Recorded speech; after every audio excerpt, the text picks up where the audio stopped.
सुनेत्रा पवार यांना उपमुख्यमंत्री करा, हीच अजितदादांना श्रद्धांजली राहील, राष्ट्रवादीचे मंत्री नरहरी झिरवाळ यांची मागणी.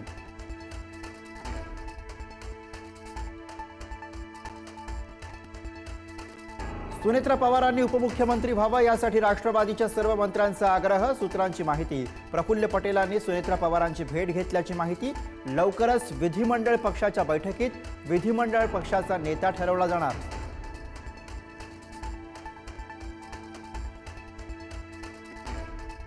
दोन्ही राष्ट्रवादी एकत्र याव्यात ही अजितदादांची इच्छा. अंकुश काकडे आणि अमोल कोल्हे यांचा गौप्यस्फोट.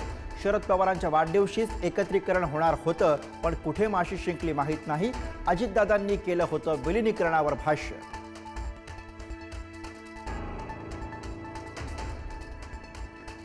जड अंतःकरणाने अजित पवार यांना अखेरचा निरोप. अजितदादांवर बारामतीच्या विद्याप्रतिष्ठानच्या मैदानावर अंत्यसंस्कार. महाराष्ट्राने उमदा नेता गमावला.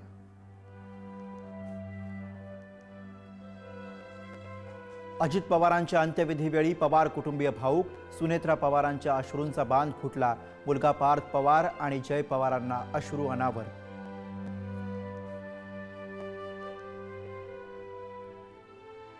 बारामतीकरांच्या अश्रूंचा बांध फुटला. आमचा बाप गेला, नेता म्हणून आम्ही कुणाकडे पाहायचं. अजित पवारांच्या आठवणी सांगताना बारामतीकर आणि कार्यकर्त्यांना अश्रू अनावर.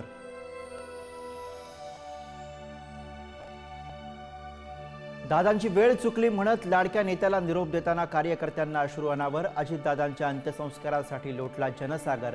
अजितदादा परत या, लव्ह यू अजितदादा, कार्यकर्त्यांच्या घोषणा.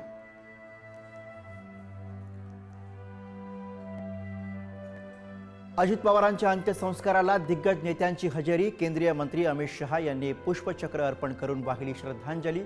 भाजप अध्यक्ष नितीन नबीन यांनीही वाहिली आदरांजली.